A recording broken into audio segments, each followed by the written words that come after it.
Sir, आम्ही आजरा तालुक्यातून आलेलो आहोत। आम्ही सर्व CRP आमच्या मागण्या मान्य करण्यासाठी आलेलो आहेत आणि आमच्या मागण्या अशा आहेत की आम्हाला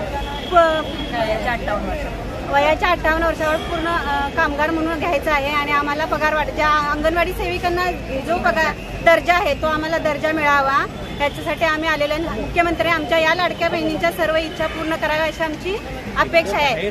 जय उमेद।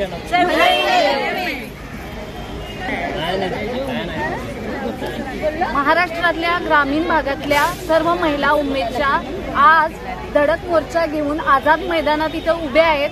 भर पावसात धगधगत्या या महिला आम्ही सगळ्या आझाद मैदानामध्ये उभ्या आहोत। प्रत्येकीच्या डोळ्यात एकच आस आहे की इथं आपल्या मागण्या पूर्ण करूनच आम्ही इथून जाणार आहे।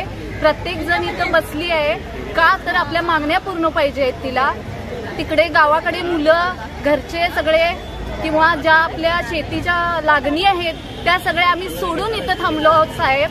तर मला एकच निवेदन करायचं आहे मुख्यमंत्री साहेबांना की या महिलांच्या डोळ्यातलं पाणी त्यांनी बघावं। त्या उपाशी अशा पावसाच्या वातावरणामध्ये इथं आझाद मैदानामध्ये अक्षरशः अडकून पडलेले आहेत। तर निश्चितच माझं मत आहे की आमच्याकडे या ज्या लाडक्या बहिणी ज्या मुख्यमंत्री साहेबांच्या आहेत त्यांच्याकडं मुख्यमंत्री साहेबांनी लक्ष द्यावं आणि आमच्या सगळ्या मागण्या मान्य कराव्यात।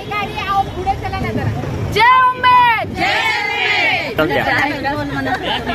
नमस्कार साहेब, आम्ही शिरोळ तालुक्यामधून आलेलो आहे। भर पावसात आम्ही म्हणजे मोर्चा हा पावसाळी अधिवेशन असल्यामुळे पावसाळ्यामध्येच काढला आहे।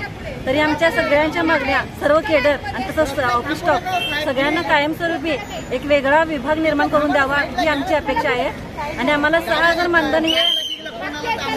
मानधन अजिबात परवडण्यासारखं नाहीये, कारण ऑनलाईन सगळी कामं आम्हालाच दिलेली आहेत। अंगणवाडी सेविकांना कसा मोबाईल तुम्ही दिलाय, बॅलन्स रिचार्ज मारताय, तसं आम्हाला पण ती सुविधा पुरवावी एवढी आमची सर्व केडरच्या वतीने अपेक्षा आहे। जय उमेद।